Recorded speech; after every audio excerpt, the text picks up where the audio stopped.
बटेंगे तो कटेंगे। एक है तो सेफ है। नमस्कार, मेरा नाम संतोष है। आप देखना शुरू कर चुके हैं संतोष निदर्दी फैन यूट्यूब चैनल। हमारे चैनल पर पहली बार आए हैं तो चैनल को सब्सक्राइब कर ले। फेसबुक पेज पे देख रहे हैं तो पेज को फॉलो कर ले, ताकि सारी अपडेट आप सबों को मिलता रहेगा।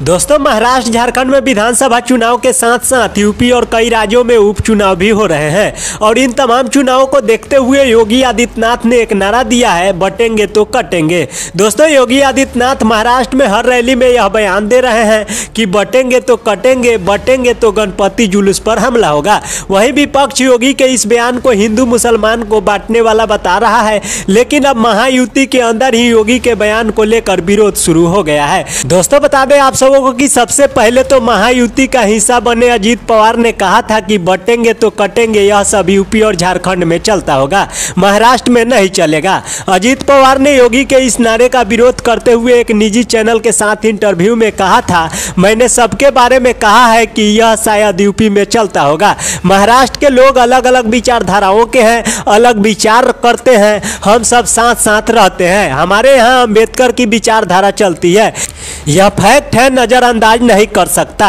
तो दोस्तों, इस तरह से अजीत पवार ने साफ कह दिया था कि यहाँ बटेंगे तो कटेंगे महाराष्ट्र में नहीं चलेगा। इसके अलावा प्रधानमंत्री मोदी ने भी बटेंगे तो कटेंगे की जगह एक है तो सेफ है का नारा दिया। अगर पीएम मोदी चाहते तो योगी के इस बटेंगे तो कटेंगे के नारे के साथ जा सकते थे, लेकिन योगी के नारे की जगह उन्होंने एक है तो सेफ है का नारा दिया। सुनिए क्या कुछ कहा प्रधानमंत्री मोदी ने।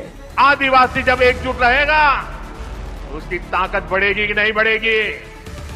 ताकत बढ़ेगी कि नहीं बढ़ेगी? अलग अलग जातियों में टूटने से आप सोचिए कमजोर हो जाएंगे कि नहीं हो जाएंगे। इसलिए मैं कहता हूं, एक है तो सेफ है। दोस्तों, प्रधानमंत्री मोदी के इस नारे ने अप्रत्यक्ष रूप से बता दिया कि बटेंगे तो कटेंगे का नारा कहीं ना कहीं पीएम मोदी को भी पसंद नहीं है, इसीलिए उन्होंने एक है तो सेफ है का नारा चुना। दोस्तों, वहीं एक और बीजेपी के नेता है जिन्होंने योगी के नारे का विरोध किया है। जी हां, बीजेपी के नेता पंकजा मुंडा ने भी कहा कि महाराष्ट्र में इस नारे की कोई जरूरत नहीं है।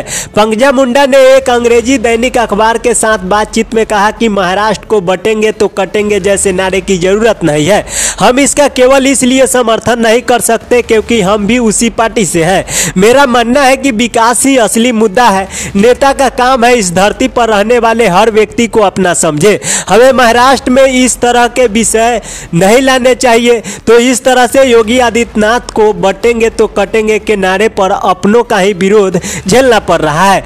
अब चूंकि यह सब एक ही पार्टी से है, इसलिए खुलकर ज्यादा नहीं बोल रहे हैं, लेकिन इतना तो साफ है कि ये नेता हिंदू मुस्लिम के नाम पर जो चुनाव लड़ने की कोशिश की जा रही है उससे असहमत है और बोल रहे हैं कि बात यहाँ हिंदू मुसलमान की नहीं बल्कि असल मुद्दे पर होनी चाहिए, और वो मुद्दा विकास का है। वैसे जैसे जैसे चुनाव करीब आ रहे हैं, योगी आदित्यनाथ के बयान और भी तीखे होते जा रहे हैं। योगी आदित्यनाथ ने अभी हाल ही में बयान दिया था कि याद रखना, बटेंगे तो गणपति पूजा पर हमला होगा। सुनिए उन्होंने क्या कुछ कहा था।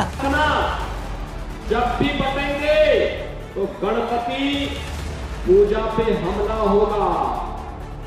जब भी बटेंगे लव जिहाद और लैंड जिहाद के नाम पर यहां की जमीनों पर भी कब्जा होगा, बेटी की सुरक्षा भी खतरे में पड़ेगी।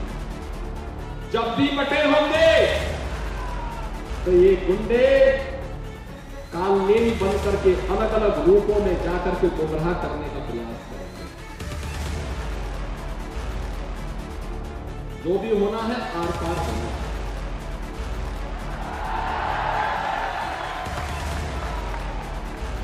हाँ भी और ना भी नहीं,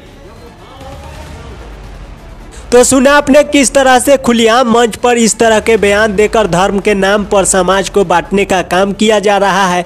लेकिन योगी के इस नारे का खुद उनके ही लोग विरोध कर रहे हैं और कह रहे हैं कि मुद्दा विकास का होना चाहिए, न कि इस तरह के हिंदू मुसलमान का। खैर, आप योगी के इस बयान पर क्या सोचते हैं? अपनी प्रतिक्रिया हमें नीचे दिए गए कमेंट बॉक्स के जरिए जरूर बताइएगा। इस खबर को, इस वीडियो को यही समाप्त करते हैं। मिलते हैं अगले खबर अगले वीडियो के साथ। बाय बाय, टाटा, स्वस्थ रहे, मस्त रहे, अपने काम में व्यस्त रहे। हमारे फेसबुक पेज पे देख रहे हैं तो पेज को फॉलो कर ले ताकि सारी अपडेट मिलता रहेगा।